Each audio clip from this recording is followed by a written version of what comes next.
At least on the internet, there's a big crowd. So today we are celebrating the glorious appearance of Lord Balaram. It's Bala Purnima. It's the full moon, and Lord Balaram appeared on the full moon. So we're going to be speaking about Lord Balaram today, and the class goes for a little longer because there's a new outfit for the deities. A beautiful new outfit for the deities. So, first we'll chant Jai Radha Madhava. Jai Radha Madhava Kunya Bihari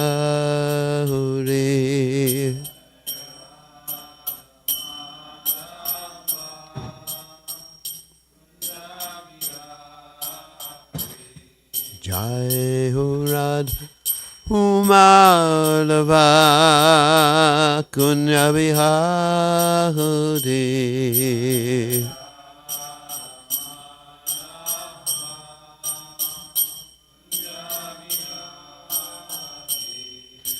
Gopi Janabalaba Kirivadadagure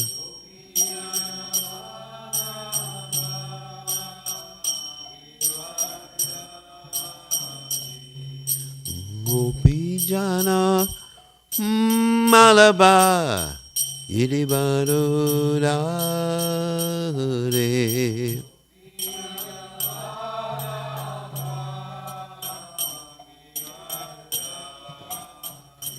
Yasudanana Vrajajanaranjana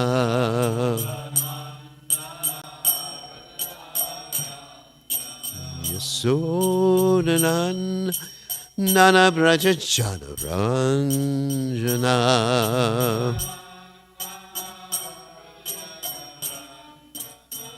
Jamuna Tera Manachare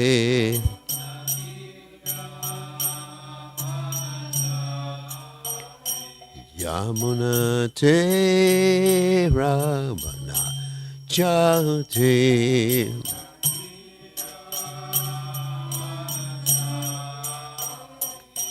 Jai Hurad Umadava Kunya Bihari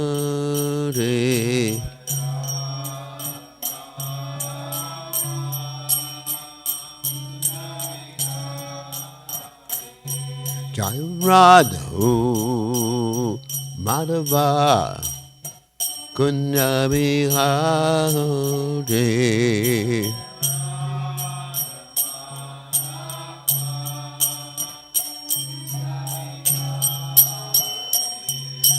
Gopi Jana Palaba Kirivadodave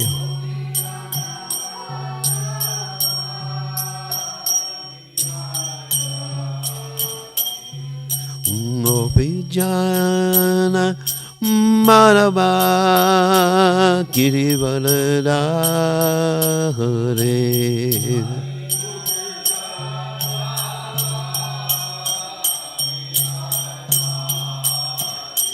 Yasudanandana Vrajajanaranjana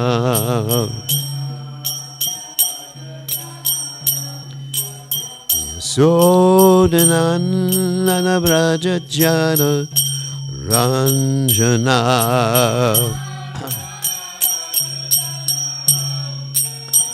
Jamuna Tera Panachare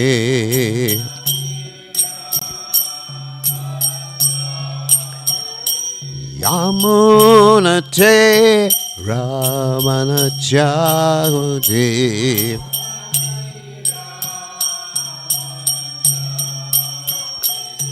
Jai Radha Madhava Kunya Bihari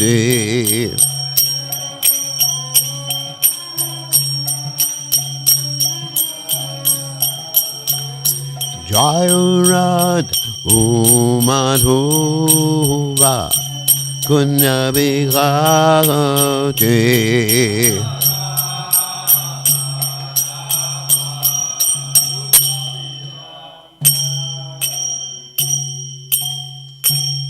Jai Om Vishnupad Paramahansa Paravidikacharya Osuteta Sutashi Shrimad His Divine Grace Abhaya Charanad Bhaktivedanta Goswami Srila Prabhupada Ki Jai ISKCON Founder Acharya Srila Prabhupada Ki Jai Anantakoti Vaishnav Vrinda Ki Jai Namacharya Srila Haridas Thakur Ki Jai Prem Se Kaho Shri Krishna Chaitanya Prabhu Nityananda Shitwaita Gadadha Shiva Siddhi Gaur Bhakta Vrinda Ki Jai Shri Shri Radhakrishna Gopi Gopinath Sayam Kunda Radhakunda Giri Govardhan Ki Jai Vrindavanam Ki Jai Matiradam Ki Jai Jagannath Swami Ki Jai Vadamai Ki Jai Srimati Glasi Devi Ki Jai Samaveda Bhakta Vrinda Ki Jai Gaur Premananda Hari Hari Bol.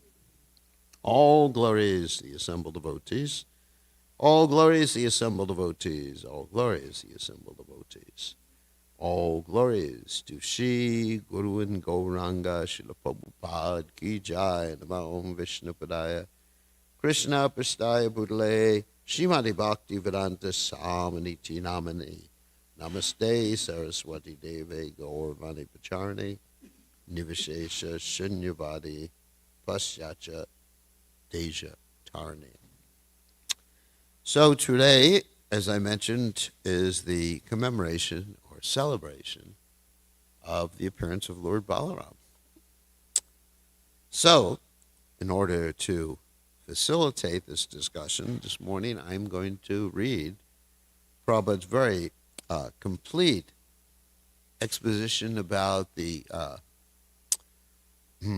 position, the ontological position of Balaram in the Chaitanya Charitamrita, and actually following Krishnadas Kaviraj Goswami's verses here in the Adi 5, beginning with text 4. So before we tell the stories about Balaram, we're actually going to describe who Balaram is. And also I'm going to make reference to something I heard from Prabhupada this morning about Balaram. So Om Gana Timidanda Shagananjana Shlakya Chakshur and Meditam Yena Tasmai Shri Gurave Maha. I offer my respectful obeisances unto the lotus feet of my spiritual master, who opened my eyes with the torchlight of knowledge while I was blinded in the darkness of ignorance. Srila Prabhupada Ki Jai.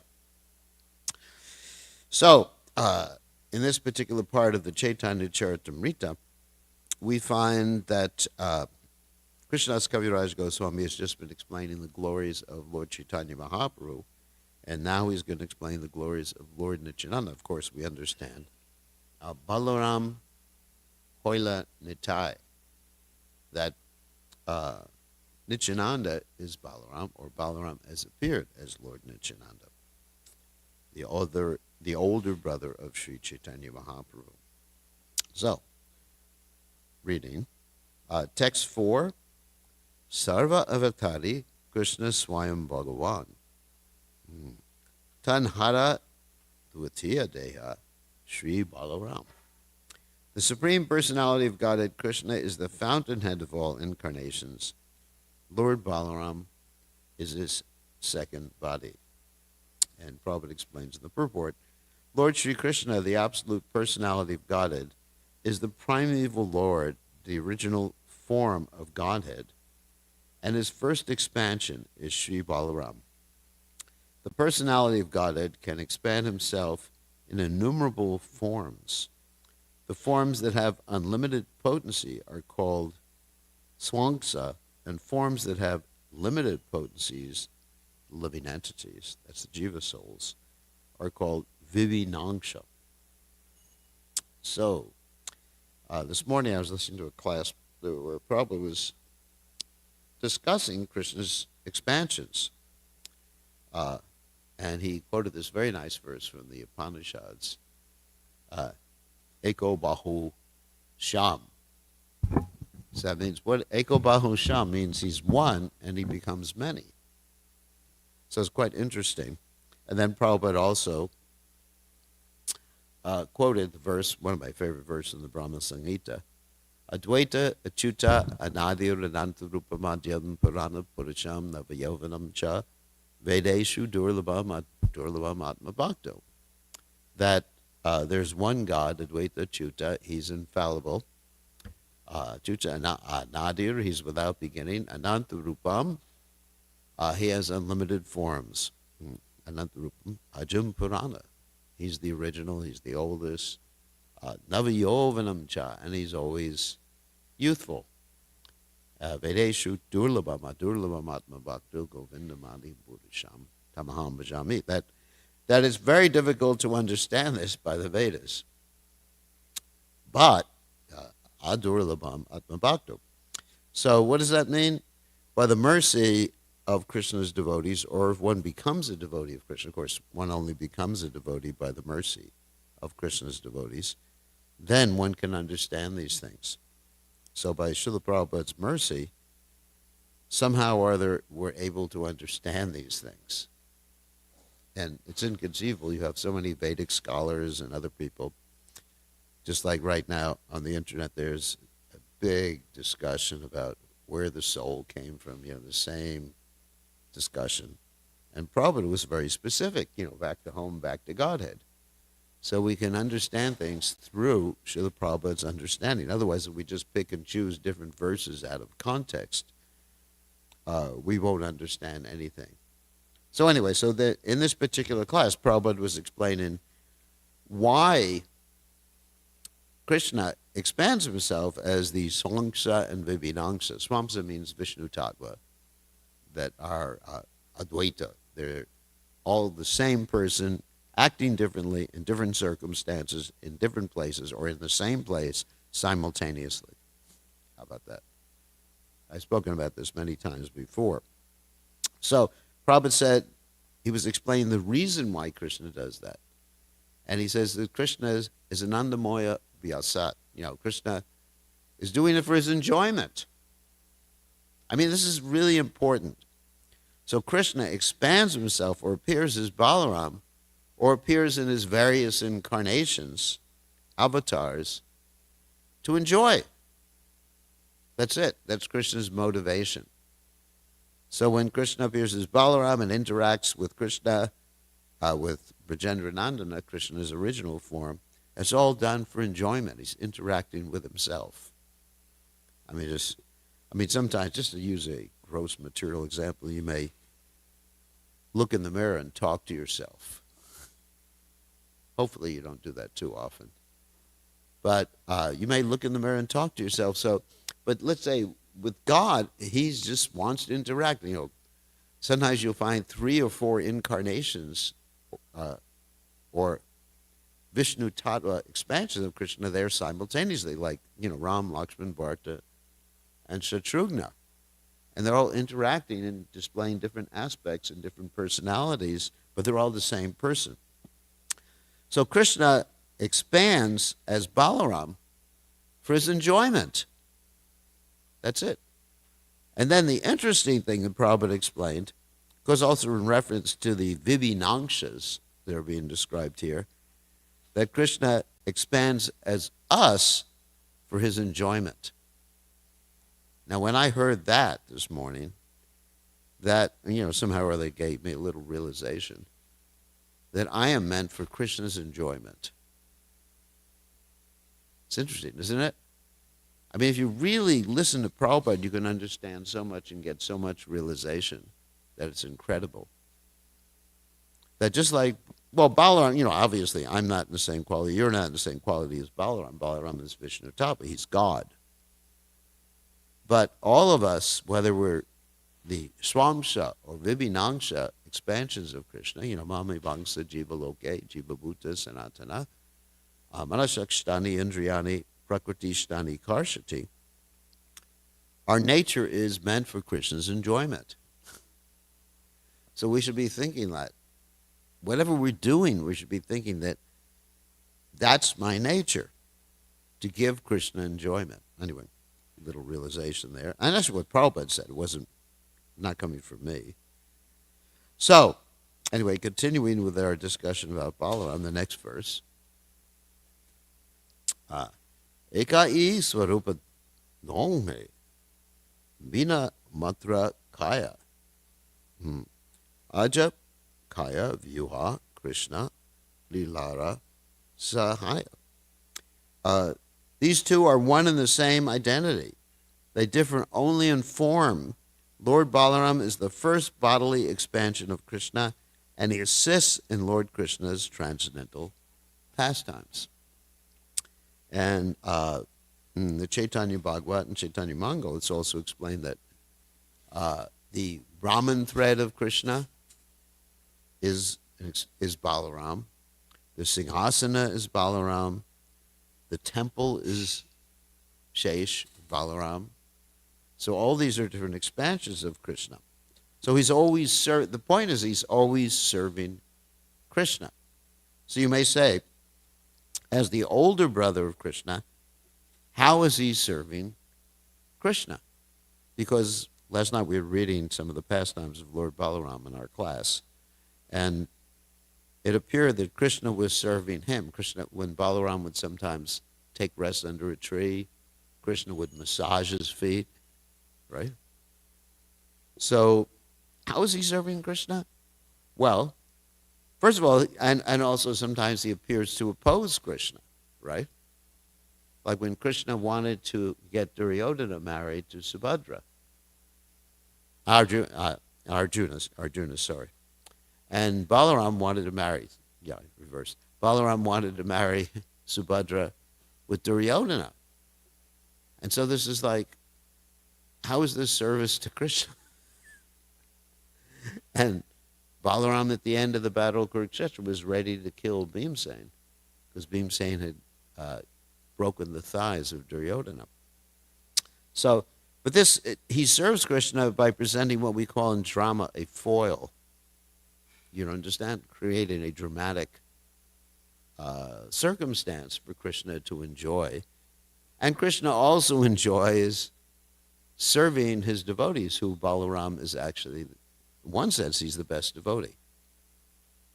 He's Vishnu Tattva, and he was Swamsa, but he's also the best devotee of the Supreme Personality of Godhead. Or sometimes we hear that Radharani is the best devotee, sometimes we hear that Govardhan is the best devotee. But Balaram, Radharani, anyway, everyone's the best devotee. Prabhupada is the best devotee. But Balaram, Krishna serves Balaram, and Balaram is his devotee, so, in one sense. So, let's read the Prabhupada's purport. Balaram is a Swamsa expansion of the Lord, and therefore, there's no difference in potency between Krishna and Balaram. The only difference is their bodily structure. So when Prabhupada is mentioning bodily structure, it's not in reference to, bones and pus and all that other stuff.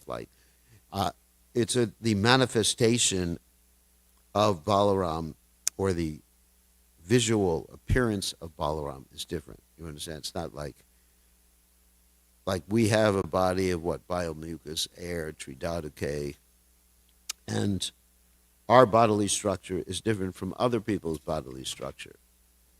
Like, for example, Adipurush, there is, certain bodily structures. Skin is a different color. He has hair. So things are quite different. But both of these bodies that he has and I have are material bodies. They're machines. Whereas Krishna and Balaram, they have the same body. There's no difference. Lajopi sanavyatman bhutanam ishvaropi swan prakritim swamadistaya sambhavami atmamaya. Krishna comes in the same body when he's not in his body. He and his body are non-dual. They're the same person, same entity. And his body and his self is Satchidananda Vigraha. So when we talk about a different bodily structure, it's not the same as the different bodily structures we experience in this world. That's the point I'm making. As the first expansion of Godhead, Balaram is the chief among the first quadruple forms. Quadruple forms mean Vasudeva, Sankarshan, Prajuna, and Aniruddha. And we see this manifest in the pastimes of Lord Ram as Ram, Lakshman, Bharat, and Shatrughna. And he is the foremost assistant of Sri Krishna in his transcendental activities. And one more verse, text 6. Shri Krishna Navadvipa Sri Chaitanya Chandra Shri Balaram Sange Sri Nityananda. That original Lord Krishna appeared in Navadvip as Lord Chaitanya, and Balaram appeared with him as Lord Nityananda. So very nice. Nice hearing about Prabhupada. So that's Balaram's ontological position. So Balaram is the eternal brother of Krishna, and whenever Krishna appears, Balaram appears with him. As I mentioned before, he's the paraphernalia that Krishna utilizes, like Krishna's seat and everything like that. So you may ask, why was Balaram the older brother instead of the younger brother? Because he's the first expansion of Krishna. Naturally, you would assume that he'd be the younger brother. And in fact, during the pastimes of Lord Ram, Lakshman, of course, is Shesh or Balaram. Lakshman was the younger brother, and Ram was the older brother. Now, what happened is that we know the story that Lakshman was put through many difficulties in his service to Lord Ram. And the main difficulty was not the austerities that he had to execute in the forest when he was serving Lord Ram. The main difficulty is he had to put Sita in the fire, and the other difficulty was he had to send Sita away to the ashram of Valmiki Muni when Lord Ram sent her out of the kingdom. So he was very, very upset with the service he had to do. But as the younger brother, he actually served in a very humble, submissive way. So he is following the Vedic etiquette. Of course, we can contrast that with Krishna's interaction with Balaram, where Balaram was not served by Krishna in the same way. Sometimes he was, like I said, massaging the feet. But Krishna many times acted in ways contrary to what Balaram wanted. And this is what I mean by foil. He increases the intensity, the emotional intensity of the pastimes. I gave the example of Subhadra getting married to Arjuna rather than to Duryodhana, and many, many other examples that were there. So, when Ram was very pleased with Lakshman, he said to Lakshman, please ask for a boon, please ask for benediction. And Lakshman said, I don't want to be your younger brother anymore. And Krishna said, and Ram said, okay, you could be my elder brother. But even as the elder brother, Krishna had his own way. You understand? Even Balaram was the elder brother, but Krishna still had his own way, proving the ontological position that, Ete Changsa Kalak Pumsa, Krishna's tu Bhagavan Sayam, that Krishna is the source of all the incarnations. So, more information about Balaram. Let's talk about his marriage. This story is there from the Srimad Bhagavatam. Once upon a time, there was a great king. His name was Rivata, and he lived in the ocean. And he had 100 sons. This is Bhagavatam story. And his oldest son was Kakudmi. And Kakudmi's daughter was named Revati. So, Kakudmi was very, very concerned to find the proper husband for his daughter. So he was going all over the universe to try to arrange a marriage. So finally he goes to Lord Brahma's abode to find a husband, and he was told, you got to wait outside for a few minutes. We're having a concert here. So there was a concert going on, and eventually Lord Brahma comes out and says, what can I do for you?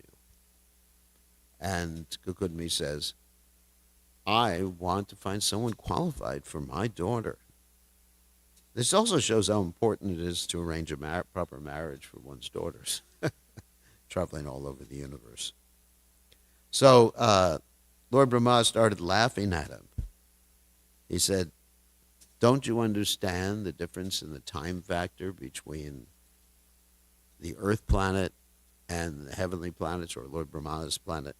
He said, 27 Chatur Yugas have passed. 27? You know how many that is? Chatur Yuga means the 4 yugas together. Satya, Treta, Dwapara, and Kali. And actually sometimes Dwapara comes, most of the times Dwapara comes right after Satya. And then Treta means the 3rd, and then Kali. So no one remembers you. No one remembers any of your relatives. Nobody remembers anything to do with you. But you better hurry down to the Earth planet, because there's Balaram, and if you don't hurry down, it's going to be too late.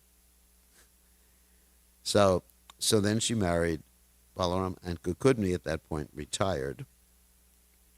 And as far as Balaram's relationship as the son of Vasudeva with Nanda Maharaj, that Vasudeva and Nanda Maharaj are half-brothers. The father was named Surasena, and he had 2 wives. One was a Vaishya, and the other one was a Kshatriya. And of course, the Kshatriya wife gave birth to Vasudeva, and the Vaishya wife gave birth to Nanda Maharaj. Balaram is white, and the Ram in his name means increasing the bliss of everyone. That's interesting. Also, he's known as Sankarshan because he unites the 2 different families. So here's the story of his appearance.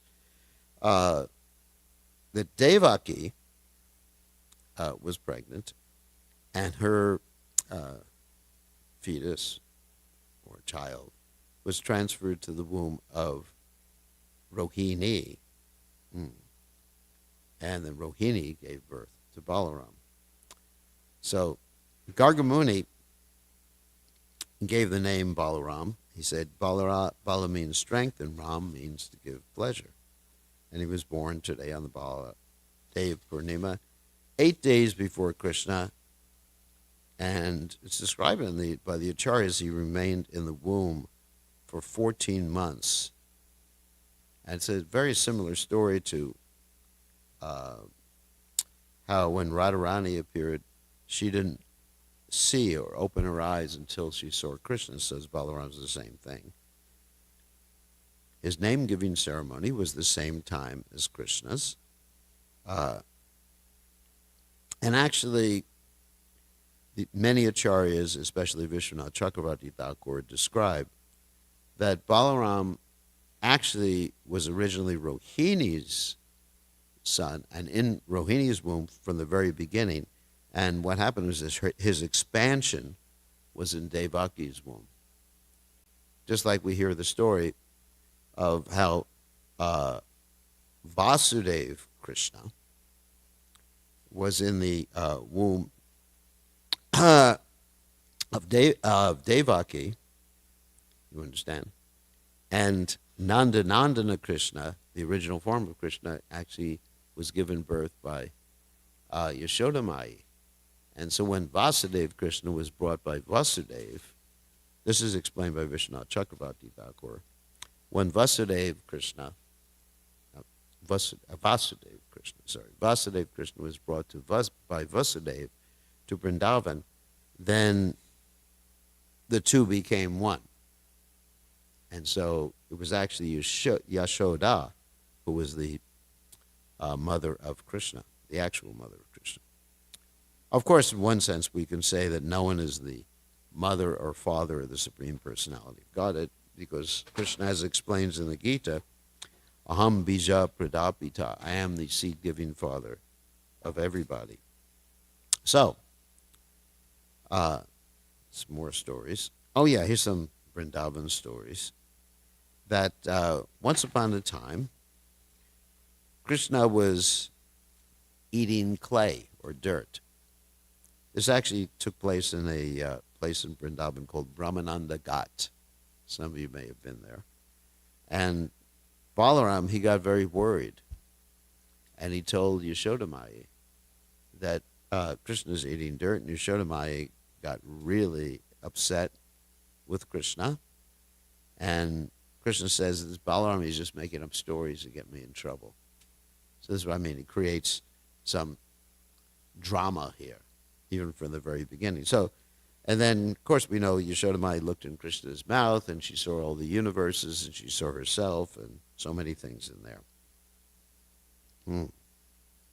So another story from Krishna's pastimes was that when Krishna's calves and cowherd boys were stolen by Lord Brahma, Balaram, who questioned everything. And the reason he questioned everything is because he wasn't part of the whole entourage when Krishna was taking care of the cows and calves when they were stolen by Lord Brahma, because that was his birthday. So he wasn't stolen. So when he saw the cows and calves having more affection for Krishna than ordinarily, the parents having more affection for their calves and for the cow and for the cowherd boys, he understood that Krishna had actually done something. And he was astounded. Sometimes Balaram gets bewildered by Krishna's pastimes. He was bewildered when Krishna was devoured by that Bakasura, giant duck or crane. But Balaram was not bewildered when Krishna jumped into the Kaliya lake to chastise the Kaliya serpent. In fact, he was able to restrain all the residents of Vrindavan who were ready to jump in after Krishna, try to save Krishna. So he prevented the residents of Vrindavan from entering Yamuna. Balaram generally wears blue dress. Another pastime is the Shankachuta jewel, which came from the Shankachuta demon, which is like a conch, was given to Bala by Krishna after killing Shankachuta, and later on it was given to Radharani. Another story about Balaram, that Akrura, when he was taking Krishna and Balaram out of Vrindavan, he saw Balaram as Sheshanag and Krishna as Mahavishnu. Balaram wrestled with the wrestler Mushtika. And the story that we read last night was very interesting about Balaram's visiting Vrindavan. Balaram visited Vrindavan, and the gopis asked, does he remember us? And he narrated Krishna Katha for 2 months, and he danced with his own gopis. And as he was dancing with his own gopis, he became intoxicated by drinking the Varuna beverage, Varuni. And as he was intoxicated, he asked the Yamuna to come near so he could go bathing in the Yamuna.